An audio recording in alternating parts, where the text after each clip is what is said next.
Hello everyone, welcome to another video and I am your friend Bharat Shankar. तो सबसे पहले ये डेटा देख लेते हैं, जहां पर प्रेजेंटली बीएसई सेंसेक्स का जो अर्निंग्स पर शेयर ग्रोथ है वो अबाउट 1.3% के आसपास है, which is weakest in last 5 years। और वही दूसरी तरफ एक और आर्टिकल देखिए जो ये बताता है कि इंडिया के जो व्हीकल्स का रिटेल सेल्स है वो 2025 में अबाउट 7.71% जंप हुआ है, जहां पर कुल मिला के अबाउट 28.1 मिलियन व्हीकल्स का सेल्स हुआ है। तो इसका मतलब ये हुआ कि हमारा जो ब्रॉडर मार्केट है वहां पर स्लो डाउन है, लेकिन कुछ गिने चुने पर्टिकुलर सेक्टर्स में अभी भी ग्रोथ जो है वो जारी है। और प्राइस में भी आप एक ग्रोथ क्लियरली देख सकते हो, क्योंकि अगर आप सेंसेक्स देखेंगे तो रिसेंट लो से सेंसेक्स जो है वो करीब प्रेजेंट टाइम में अबाउट 13% ऊपर है। लेकिन वही अगर आप ऑटो इंडेक्स देखोगे तो वो करीब प्रेजेंट टाइम में अबाउट 34% ऊपर है अपने रीसेंट लो से। अब ये सब कुछ सुनने के बाद कुछ लोग ये बोल सकते हैं कि क्या आज की वीडियो में हम ये जो ऑटोमोबाइल कंपनीज है जो 2 व्हीलर 3 व्हीलर 4 व्हीलर्स बनाती है, क्या हम उनके बारे में बात करने वाले हैं क्या? सो टू बी क्लियर, आज की वीडियो में हम ऑटोमोबाइल मैन्युफैक्चरिंग कंपनीज के बारे में बात नहीं करने वाले हैं। अभी फिर से एक और सवाल आएगा, अभी तो आपने ऑटोमोबाइल का इतना अच्छा डेटा दिखाया, तो अभी अगर हम ऑटोमोबाइल सेक्टर के बारे में बात नहीं करेंगे तो कौन से सेक्टर के बारे में बात करेंगे? आप लेजेंडरी इन्वेस्टर पीटर लिंच के बारे में जानते होंगे, और वो इन्वेस्टिंग के रिलेटेड एक बहुत अच्छी बात बोलते हैं। वो बोलते हैं, during war don't buy the companies that are doing the fighting, instead buy the companies that are selling the bullets। और अभी ऑटोमोबाइल सेक्टर में जो ऑटोमोबाइल मैन्युफैक्चरिंग कंपनीज है वो सेल्स फ्रंट पे फाइटिंग कर रही है, लेकिन एक ऐसा पर्टिकुलर सेक्टर भी है जो इन ऑटो मैन्युफैक्चरिंग कंपनीज को एमिनेशन या बुलेट्स प्रोवाइड कर रहा है, और वो सेक्टर है ऑटो एंसिलरीज का। और यहां पर भी अगर आप देखेंगे तो पूरा ऑटो एंसिलरी सेक्टर परफॉर्म नहीं कर रहा है, क्योंकि ऑटो एंसिलरीज में भी कुछ पर्टिकुलर कैटेगरीज के निश प्लेयर्स ही परफॉर्म कर रहे हैं। तो इसीलिए आज की वीडियो में हम ऑटो एंसिलरी सेक्टर का एक बहुत ही डिटेल डिस्कशन करेंगे, और साथ ही साथ इस पर्टिकुलर सेक्टर के कुछ कंपनीज के एग्जांपल्स भी देखेंगे, उन कंपनीज का बिजनेस समझेंगे, उन कंपनीज का फंडामेंटल समझेंगे, और उनके पीछे जो ग्रोथ ड्राइवर्स है उनको भी समझने की कोशिश करेंगे। और साथ ही साथ हम इन कंपनीज का चार्ट्स भी देखेंगे, ये समझने के लिए कि प्रेजेंट टाइम में इन कंपनीज में बुलिश ट्रेंड चल रहा है या बेरिश ट्रेंड चल रहा है। एंड ऑफ कोर्स ये सारी चीजें हमने फ्री वर्कशॉप में ऑलरेडी सिखाया हुआ है, और 2026 में हम और भी नए वर्कशॉप्स करने वाले हैं, जहां पर हम multi bagger investing, short term और स्विंग ट्रेडिंग के जो पावरफुल ट्रेड सेटअप्स है, सुपर ट्रेंड्स और सेक्टर रोटेशन में अपॉर्चुनिटीज कैसे ढूंढना है, एंड फाइनली आर्टिफिशियल इंटेलिजेंस को या एआई को कैसे यूज करना है to find potential opportunities in the market. तो ये जो सारा कोर इन्वेस्टिंग नॉलेज है, इसको हम हमारे फ्री वर्कशॉप में बहुत ही डिटेल में डिस्कस करने वाले हैं। अगर आप इन फ्री वर्कशॉप्स के कम्युनिटी को ज्वाइन करना चाहते हैं तो आपको ज्वाइनिंग लिंक वीडियो के डिस्क्रिप्शन और पिन कमेंट में मिल जाएगा, आप जाके चेक कर सकते हैं। तो अभी सबसे पहले ऑटो एंसिलरीज में क्या हो रहा है उसको समझने से पहले ऑटो सेक्टर में क्यों ग्रोथ हो रहा है, उसके रीजंस क्या है, सबसे पहले उसको समझने की कोशिश करते हैं। तो ऑटो सेक्टर अगर आप देखेंगे तो 2026 में वो एक बहुत ही स्ट्रांग मोमेंटम से एंटर हुआ है, और ये मोमेंटम एंड ऑफ 2025 से ही बिल्ड होना स्टार्ट हो गया था। और ऑटो सेक्टर में ये मोमेंटम बिल्ड होने के पीछे दो मेजर ग्रोथ ड्राइवर्स है। पहला रीजन, ऑटोमोबाइल सेक्टर में जो डिमांड कंडीशंस है वो धीरे धीरे इंप्रूव हो रहा है, और ये डिमांड कंडीशन इंप्रूव होने के पीछे सबसे बड़ा फैक्टर है आरबीआई का रेट कट। तो प्रेजेंटली अगर आप हमारा इंटरेस्ट रेट देखेंगे तो वो अबाउट 5.25% के आसपास है, और आरबीआई ने ये इंटरेस्ट रेट जनवरी 2025 से कट करना स्टार्ट कर दिया था, जहां पर इंटरेस्ट रेट कितना था, 6.5% था, उसके बाद हुआ 6.25, और उसके बाद 6% हुआ, उसके बाद 5.5, और अभी 5.25% हो गया है। और जब भी इंटरेस्ट रेट कट होता है तो दो मेजर चीजें होती है। पहला चीज, ईएमआई जो होता है वो ऑटोमेटिकली सस्ता हो जाता है, जहां पर पहले अगर किसी को कोई 2 व्हीलर लेना है या कोई 4 व्हीलर लेना है और ईएमआई उसके बजट के बाहर था, तो हो सकता है बहुत सारे लोगों के बजट के अंदर अभी आ जाए ईएमआई। और उसके बाद दूसरा चीज ये होता है कि जो ऑटोमोबाइल कंपनीज है और जो बैंकिंग कंपनीज है वो अपने मार्केटिंग बढ़ा देते हैं, क्योंकि अभी इंटरेस्ट रेट कम हुआ है तो वही उनके लिए एक बहुत बड़ा मार्केटिंग टूल बन जाता है। तो ये ग्रोथ ड्राइव करने वाला पहला रीजन है। और उसके बाद दूसरा रीजन ये है कि गवर्नमेंट ने भी बहुत सारे टैक्स रिलीफ दिए है, जिसकी वजह से अभी लोगों के जेब में थोड़ा ज्यादा पैसे बच रहे हैं। सबसे पहले तो बजट 2025 में इनकम टैक्स कट किया गया, जहां पर अभी अप टू 12 लाख का जो इनकम है वो टैक्स एग्जेम्प्टेड है। और उसके बाद दूसरा मेजर टैक्स कट मिला है जीएसटी के रूप में, जहां पर कुछ टाइम पहले आपको याद होगा जब गवर्नमेंट ने जीएसटी को रिड्यूस किया था तो उस टाइम ये जो छोटे कार होते हैं, स्मॉल कार्स होते हैं, उनके ऊपर पहले जो 28% का जीएसटी लगता था उसको रिड्यूस करके अभी वो 18% हो गया है। But on the other hand जो लार्ज गाड़ियां है, जो लग्जरी गाड़ियां है, उनके ऊपर फ्लैट 40% का जीएसटी अप्लीकेबल है। तो इसीलिए यहां पर फायदा उन्हीं कंपनीज को हो रहा है जो बेसिकली जो छोटे गाड़ियां बनाते हैं या एंट्री लेवल की जो कार्स बनाते हैं, उनको यहां पर ज्यादा फायदा हो रहा है। एंड ऑफ कोर्स गवर्नमेंट ने स्ट्रिक्टली बताया भी था कि अब ये जो टैक्स एग्जेम्पशन हमने दिया है, जीएसटी एग्जेम्पशन दिया है, उसको आपको कस्टमर्स को पास ऑन करना है। तो इसीलिए मार्केट में आपने देखा होगा बहुत सारी गाड़ियों का कॉस्ट भी इस रीजन की वजह से कम हुआ है। तो अभी इन सारे डेवलपमेंट्स का मेजर बेनिफैक्टर्स अगर आप देखोगे तो पहले बेनिफैक्टर है पैसेंजर व्हीकल्स, दूसरे बड़े बेनिफैक्टर्स टू व्हीलर्स और उसके बाद तीसरे बड़े बेनिफैक्टर्स स्मॉल कमर्शियल व्हीकल्स। तो अभी ये सब कुछ सुनने के बाद माइंड में एक सवाल जरूर आएगा कि अभी अगर ऐसा है, अगर इतना अच्छा ग्रोथ हुआ है, तो ये जो ऑटो एंसिलरी कंपनीज है अभी तक वहां पर हमें ग्रोथ क्यों नहीं दिख रहा है? तो इसको समझने के लिए आपको ऑटो सेक्टर का वैल्यू चेन और डिमांड फ्लो समझना होगा। तो ऑटो सेक्टर में जब भी डिमांड इंप्रूव होता है तो कस्टमर्स ऑटोमोबाइल्स खरीदने लगते हैं और ये ऑटोमोबाइल्स खरीदने के लिए वो ऑटो डीलर्स के पास जाते हैं। तो ऑटोमोबाइल डीलर्स क्या करते हैं, जो एग्जिस्टिंग इन्वेंटरी होता है सबसे पहले उसको वो क्लियर करते हैं, यानी वो गाड़ियां जो ऑलरेडी मैन्युफैक्चर्ड है और डीलर्स के पास है। और इसकी वजह से क्या होता है, जो ऑटोमोबाइल मैन्युफैक्चरिंग कंपनीज है या जिसको हम OEMs भी बोलते हैं, उनका जो सेल्स नंबर है वो सबसे पहले इंप्रूव होता है। और उसके बाद आता है दूसरा फेज, जहां पर इन्वेंटरी नॉर्मलाइज होने के बाद डीलर्स क्या करते हैं, डीलर्स ऑटोमोबाइल मैन्युफैक्चरिंग कंपनीज को फ्रेश ऑर्डर्स प्लेस करते हैं और इन ऑर्डर्स में जो बढ़ता डिमांड है वो भी फैक्टर्ड इन होता है। और इस ग्रोइंग ऑर्डर को फुलफिल करने के लिए जो ऑटोमोबाइल मैन्युफैक्चरिंग कंपनीज है वो क्या करते हैं, वो अपने प्रोडक्शन को रैंप अप करते हैं। और ये जो फेज है ये यूजुअली डिमांड पिक होने के 2 से 3 क्वार्टर बाद आता है। और अभी इस सेकेंड फेज का इंपैक्ट ऑटो एंसिलरी कंपनीज के ऊपर पड़ता है। क्यों? क्योंकि जो OEMs है या ऑटोमोबाइल मैन्युफैक्चरिंग कंपनीज है उन्हें व्हीकल्स मैन्युफैक्चर करने के लिए और प्रोडक्शन रैंप अप करने के लिए ऑटो एंसिलरी कंपोनेंट्स चाहिए, जिसके लिए वो क्या करते हैं, वो कंपोनेंट्स का हायर ऑर्डर या बड़ा ऑर्डर प्लेस करते हैं, जिसकी वजह से एंसिलरी कंपनीज के वॉल्यूम्स में ग्रोथ होता है। लेकिन ये ग्रोथ एक लैग के साथ आता है। और ये लैग क्यों होता है? क्योंकि सबसे पहले गाड़ियां डीलर के पास जो है वो बिकती है, उसके बाद फ्रेश ऑर्डर ऑटोमोबाइल कंपनीज को आता है और उसके बाद ये ऑर्डर ऑटो एंसिलरी कंपनीज को आता है। और इसी रीजन की वजह से जो ऑटो एंसिलरीज में ग्रोथ होता है वो हमेशा ये जो OEMs होते हैं या ऑटो सेल्स होते हैं उसको लैग करता है। यानी सबसे पहले ऑटोमोबाइल सेक्टर के सेल्स में ग्रोथ होता है और उसके बाद ऑटो एंसिलरी कंपनीज में ये ग्रोथ देखने को मिलता है। सो आई होप अभी हमने जो सेक्टर एनालिसिस किया है वो क्लियर हो गया होगा। वैल्यू जो है वो किस तरीके से ऑटो सेक्टर के बाद ऑटो एंसिलरी सेक्टर में फ्लो होता है। अभी ये समझने के बाद हम कुछ ऑटो एंसिलरी कंपनीज के एग्जांपल्स भी डिस्कस करेंगे। लेकिन आगे बढ़ने से पहले अभी तक अगर आपको ये वीडियो इन्फॉर्मेटिव लग रहा है तो वीडियो के ऊपर जो लाइक बटन है उसे प्रेस करके आप वीडियो को लाइक कर सकते हैं और कॉमेंट्स में एक सिंपल थैंक यू भी लिख सकते हैं। और साथ ही साथ अगला वीडियो हमें कौन से टॉपिक के ऊपर करना चाहिए वो भी आप कॉमेंट्स में बता सकते हो। और ज्यादा कॉमेंट्स जिस टॉपिक के ऊपर आएंगे या जिस टॉपिक के कमेंट के ऊपर ज्यादा लाइक्स आएंगे, we will try to pick that topic for the next video. अभी सबसे पहला कंपनी जो हम डिस्कस करने वाले हैं उसका नाम है Shriram pistons and rings limited. And also please note that just because हम किसी कंपनी को एक एग्जांपल के तौर पे डिस्कस कर रहे हैं या किसी कंपनी का नाम ले रहे हैं तो वो किसी भी तरीके का रिकमेंडेशन या इन्वेस्टमेंट एडवाइस नहीं है। This discussion is only for education and learning purpose. तो अभी ये जो कंपनी है ये एक डाइवर्सिफाइड इंजीनियरिंग बिजनेस को रन करता है, जहां पर ये company pistons, piston rings, piston pins, engine walls ऐसे तमाम प्रोडक्ट्स को मैन्युफैक्चर करता है। और ये जो तमाम कंपोनेंट्स है ये इंटरनल कंबशन इंजन या ICE इंजन्स में इस्तेमाल किया जाता है। यानी बेसिकली जो आपके पेट्रोल डीजल के जो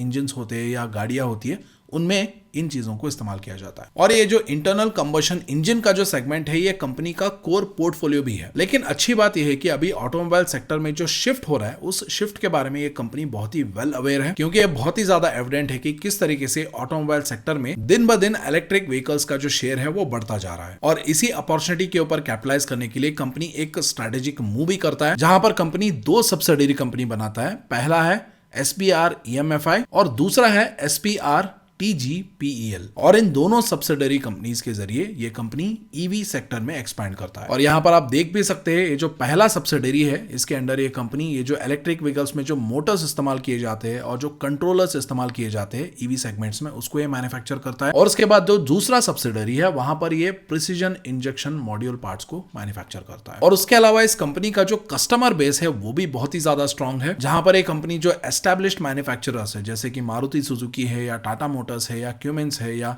कैटरपिलर है, उनके साथ एक स्ट्रॉन्ग रिलेशनशिप एंजॉय करता है। और उसके बाद आने वाले टाइम में इस कंपनी का ग्रोथ कहां से ज्यादा आ सकता है उसको समझने के लिए हमें इस कंपनी का ग्रोथ प्लान समझना होगा। तो प्रेजेंटली कंपनी जो है वो अपना EV इलेक्ट्रिक व्हीकल्स का जो पावर ट्रेन बिजनेस है उसको एक्सपैंड करने की कोशिश कर रहा है। और इस बिजनेस के स्केलिंग के लिए ऑलरेडी वो कोयम्बतूर मोटर प्लांट में इसका कमर्शियल प्रोडक्शन भी इसने शुरू कर दिया है। और उसके अलावा कंपनी का जो पीतामपुरा फैसिलिटी है वहां पर एक कंपनी प्रेजेंटली फेज 3 एक्सपेंशन भी शुरू कर दिया है। और उसके अलावा मोस्ट इंपॉर्टेंटली अल्टीमेटली ये कंपनी फ्यूचर ग्रोथ के लिए नेक्स्ट जनरेशन टेक्नोलॉजीज के ऊपर भी इन्वेस्ट कर रहा है। जैसे कि फॉर एग्जांपल अभी आपको ये पता होगा कि जो हाइड्रोजन के व्हीकल्स है वो भी मेन स्ट्रीम में बहुत तेजी से ग्रो कर रहे हैं, और इसीलिए जो hydrogen based internal combustion engine है उसके लिए कंपनी अभी कंपोनेंट्स के मैन्युफैक्चरिंग भी कर रहा है। और कंपनी के इन्वेस्टर प्रेजेंटेशन में आप देख सकते हैं जहां पर कंपनी बोल रहा है कि ये हाइड्रोजन बेस्ड फ्यूल सॉल्यूशंस के ऊपर काम कर रहा है, including hydrogen internal combustion engine and hydrogen enriched compressed natural gas. और उसके अलावा ये company ethanol blended fuel solutions के ऊपर भी काम कर रहा है, और साथ ही साथ next generation mobility solutions provide करने के लिए ये कंपनी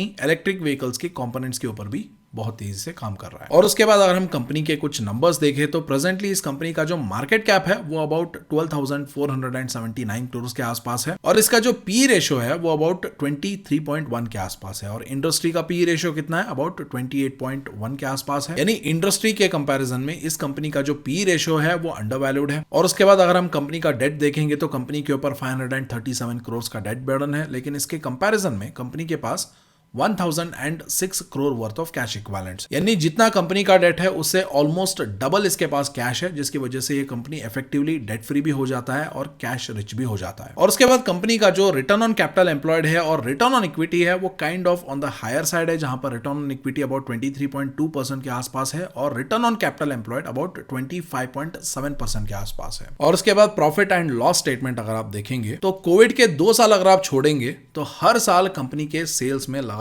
ग्रोथ हुआ है, और लास्ट 4 इयर्स में कंपनी के सेल्स ऑलमोस्ट डबल हो गए, क्योंकि मार्च 2022 में सेल्स अबाउट 2065 करोड़ के आसपास थे, और अभी ट्रेलिंग 12 मंथ्स में ये सेल्स 3816 करोड़ के आसपास है। और सिमिलरली कंपनी के जो प्रॉफिट्स है वो भी लगातार ग्रो हो रहे हैं, क्योंकि अगर आप मार्च 2022 में देखेंगे तो प्रॉफिट्स अबाउट 164 करोड़ के आसपास थे, लेकिन वही प्रॉफिट्स अभी अबाउट 549 करोड़ के आसपास है इन ट्रेलिंग 12 मंथ्स। और उसके बाद अगर हम शेयर होल्डिंग पैटर्न देखेंगे तो लास्ट 4 क्वार्टर्स में पब्लिक का जो होल्डिंग है वो लगातार कम हुआ है, जहां पर पब्लिक का होल्डिंग मार्च 2023 में अबाउट 43.2% के आसपास था, वो अभी रिड्यूस होके 36.48% के आसपास कम हो गया। यानी लास्ट 4 क्वार्टर्स में पब्लिक का जो होल्डिंग है वो अप्रोक्सीमेटली 7% कम हुआ है। और यहां पर सिर्फ पब्लिक नहीं प्रमोटर्स ने भी बेचा है, क्योंकि प्रमोटर्स का भी होल्डिंग जो है वो 46.75% से अभी कम होके 43.75% हो गया है, यानी प्रमोटर्स ने भी अप्रोक्सीमेटली 3% बेचा है। और ये जो 7% पब्लिक ने बेचा है और 3%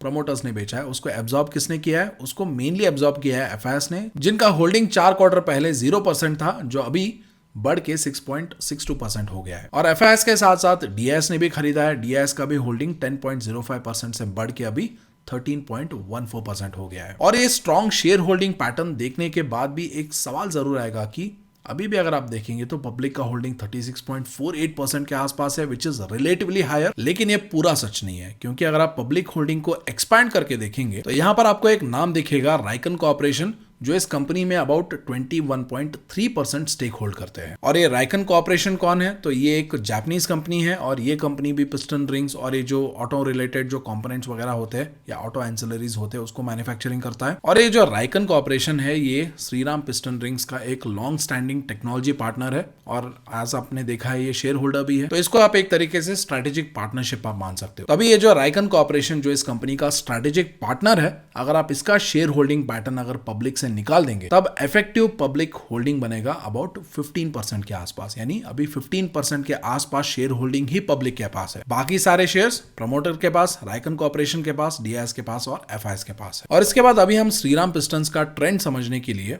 इसका चार्ट भी देखेंगे, तो यहां पर आप देख सकते हैं ये जो रेड कलर का लाइन है ये इसका 200 डेज मूविंग एवरेज लाइन है, और कुछ टाइम पहले स्टॉक डाउन ट्रेंड में था, क्योंकि प्राइस जो है वो 200 डेज मूविंग एवरेज लाइन के नीचे था, और उसके बाद क्या हुआ, ब्रेकआउट हुआ, ब्रेकआउट होने के बाद स्टॉक जो है वो 200 डेज मूविंग एवरेज लाइन के ऊपर आ गया, यानी ये अप ट्रेंड में चला गया। एंड ऑफिशियली अगर आप देखेंगे तो अभी भी प्राइस अप ट्रेंड में ही है, क्योंकि price is about 200 days moving average line. लेकिन रिसेंट टाइम में अगर आप देखेंगे तो प्राइस में अबाउट 16% का करेक्शन भी हुआ था, 15-16% का। अगर आप पीक करेक्शन देखेंगे तो अबाउट 20% का करेक्शन हुआ था, और अभी यहां से प्राइस अगर रिकवर करता है तो ठीक है, लेकिन अगर प्राइस में और भी ज्यादा गिरावट होता है तो ये देखना इंटरेस्टिंग रहेगा कि जो 200 डेज का जो मूविंग एवरेज है क्या वो गिरते हुए प्राइस को सपोर्ट दे पाएगा या नहीं दे पाएगा। यानी सिंपल वर्ड्स में अगर प्राइस गिरेगा तो सबसे पहला सपोर्ट यहाँ पर पहले जो रेजिस्टेंस का काम कर रहा था ये लेवल, ये सपोर्ट का काम कर सकता है जहां पर अभी इसको सपोर्ट मिल रहा है। और ये सपोर्ट अगर टूटता है तो उसके बाद ये जो नेक्स्ट सपोर्ट लेवल है जो पहले रेजिस्टेंस का काम कर रहा था, रेजिस्टेंस टूटने के बाद यही सपोर्ट बन गया,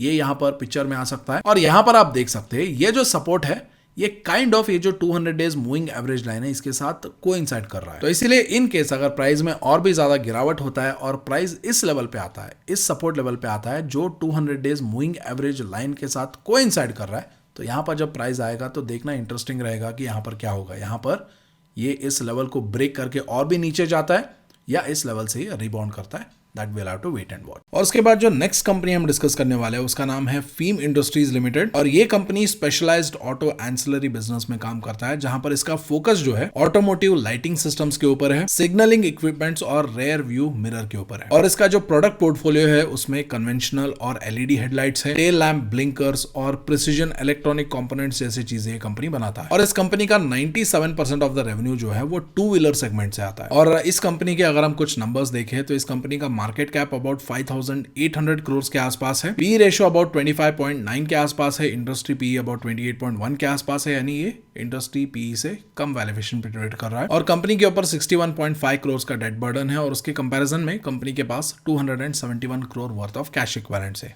यानी ये कंपनी भी डेट फ्री है और कैश रिच भी है। और उसके बाद अगर आप प्रॉफिट एंड लॉस स्टेटमेंट देखेंगे तो 2022 से अब तक सेल्स में लगातार ग्रोथ हो रहा है और यही सिमिलर थिंग प्रॉफिट्स में भी दिख रहा है जहां पर प्रॉफिट्स भी लगातार हर साल ईयर ऑन ईयर बेसिस पे ग्रो हो रहा है। और उसके बाद अगर हम इस कंपनी का शेयर होल्डिंग पैटर्न देखेंगे तो आपको दिखेगा कि लास्ट 7 क्वार्टर्स में यहाँ पर लगातार पब्लिक ने शेयर बेचा है और यहाँ पर पब्लिक ने करीब करीब 6% स्टेक बेचा है। और उसके अलावा यहाँ पर देखेंगे तो प्रमोटर्स ने भी करीब करीब 4% यहाँ पर स्टेक बेचा है। और उससे पहले भी अगर आप देखेंगे तो प्रमोटर्स ने स्टेक बेचा है, उसमें से कुछ पब्लिक के पास आया है, कुछ एफआईएस के पास गया और कुछ डीआईएस के पास गया है। लेकिन जो लास्ट 7 क्वार्टर्स में सेलिंग हुआ है जहां पर प्रमोटर्स ने 4% बेचा है और पब्लिक ने अराउंड 6% स्टेक बेचा है, वो स्टेक यहां पर एफआईएस और डीआईएस के पास गया है, जहां पर एफआईएस का स्टेक 3.7% से बढ़ के अभी 6.93% के आसपास हो गया है और वही डीआईएस का होल्डिंग 3.18% से बढ़ के अभी 10.87% के आसपास पहुंच गया है। और इस कंपनी का अगर आप प्राइस चार्ट देखेंगे तो अभी प्राइस जो है वो 200 डेज मूविंग एवरेज लाइन के ऊपर है, यानी ऑफिशियली ये अप ट्रेंड में है। और बीच में अगर आप देखेंगे तो प्राइस थोड़ा गिरा भी था और प्राइस कितना गिरा था, पीक पे अबाउट 15% के आसपास गिरा था और अभी जब प्राइस रिकवर हुआ है तो ये गिरावट अबाउट 10% के आसपास है। और यहाँ पर भी अगर आप देखेंगे तो प्राइस अगर थोड़ा और गिरेगा तो 200 डेज मूविंग एवरेज लाइन जो है वो सपोर्ट का काम कर सकता है।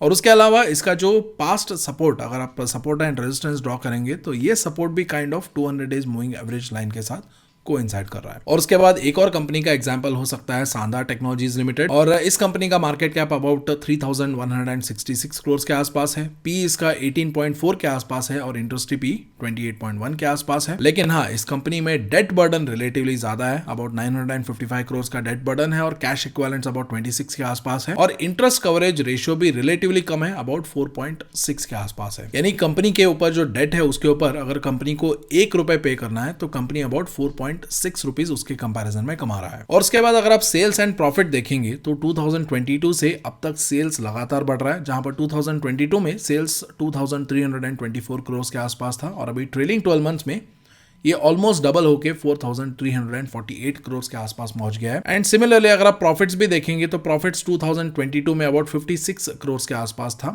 जो अभी बढ़ के ट्रेलिंग 12 मंथ्स में अबाउट 174 करोड़ के आसपास है। और उसके बाद अगर आप इस कंपनी का शेयर होल्डिंग पैटर्न देखेंगे तो लास्ट 4 क्वार्टर्स में और लास्ट 12 क्वार्टर्स में भी अगर आप देखेंगे तो किसी भी तरीके का प्रमोटर सेलिंग नहीं हुआ है और लास्ट 4 क्वार्टर्स में पब्लिक ने जरूर बेचा है, जहां पर पब्लिक का होल्डिंग 13.23% से रेड्यूस होकर 12.58% हो गया है। और इस स्टेक को मेनली खरीदा है एफआईएस ने, जिनका होल्डिंग 0.69% से अभी बढ़ के 1.16% के आसपास पहुंच गया है। और डीआईएस जहां पर थे वहीं के वही है, काइंड ऑफ 15.7% और अभी 15.88%। और उसके बाद इस स्टॉक का अगर आप प्रेजेंटली प्राइस चार्ट देखेंगे तो प्राइस जो है वो officially 200 days moving average line के ऊपर है, लेकिन अगर आप देखेंगे तो वॉलेटिलिटी बहुत ज़्यादा है। एंड ऑल्सो रिसेंटली अगर आप देखेंगे तो इसने 200 डेज मूविंग एवरेज लाइन को ही टच करके वापस रिवर्स किया है, यानी रिसेंट टाइम्स में ऑलरेडी इसने पहला सपोर्ट 200 डेज मूविंग एवरेज से ऑलरेडी ले लिया है। और यहां पर मैं पहला सपोर्ट क्यों बोल रहा हूं, क्योंकि अगर कोई सपोर्ट लेवल बार बार अगर प्राइस रीटेस्ट करता है उसके बाद वो सपोर्ट लेवल टूटने के चांसेस बढ़ जाते हैं। और इस पर्टिकुलर कंपनी में मैंने वॉलेटिलिटी के बारे में इसलिए भी बात किया है क्योंकि अगर आप देखेंगे तो ये जो स्टॉक है ये 2019 के आसपास लिस्ट हुआ था, और लिस्टिंग के बाद से अब तक अगर आप देखेंगे तो जब लिस्ट हुआ था तो उसके बाद ऑलमोस्ट 72% का करेक्शन हुआ इसमें, और 72% का गिरावट होने के बाद क्या हुआ, इसमें अबाउट 161% का रैली हुआ, और 161% के रैली होने के बाद फिर से क्या हुआ, फिर से अबाउट 42-43% का गिरावट हुआ। और उसके बाद क्या होता है, और उसके बाद स्ट्रॉन्ग बुल रन में एक बहुत बड़ा रैली होता है, और ये रैली कितने का होता है, अबाउट 267% का रैली होता है। और उसके बाद क्या होता है, उसके बाद प्राइस जो है वो फिर से गिरता है, और फिर से कितना गिरता है, अबाउट 53%। और अभी 53% गिरावट होने के बाद रिसेंटली अगर आप देखेंगे तो प्राइस में फिर से अबाउट 81% का अपवर्ड मोमेंट हुआ है। तो इस ट्रेंड से आपको पता चलेगा कि अगर प्राइस बढ़ता भी है तो बहुत ज़्यादा बढ़ता है, और गिरता भी है तो बहुत ज़्यादा गिरता है। और जब कोई स्टॉक बहुत ज़्यादा बढ़ता है और बहुत ज़्यादा गिरता है तो उसी को हाई वॉलेटाइल स्टॉक्स बुलाया जाता है। So this seems to be a high volatile stock. So ये था आज का case study, and I hope आज का केस स्टडी आपको पसंद आया होगा। और साथ ही साथ अगर आप इन्वेस्टिंग को सही तरीके से सीखना चाहते हैं और इन्वेस्टिंग के अलग अलग एस्पेक्ट्स को सही मायने में समझना चाहते हैं तो उसके लिए आप हमारे फ्री वर्कशॉप कम्युनिटी में रजिस्टर कर सकते हैं, और उसका लिंक आपको वीडियो के डिस्क्रिप्शन और पिन कमेंट में मिल जाएगा। So thank you so much for watching. I will see you in the next video.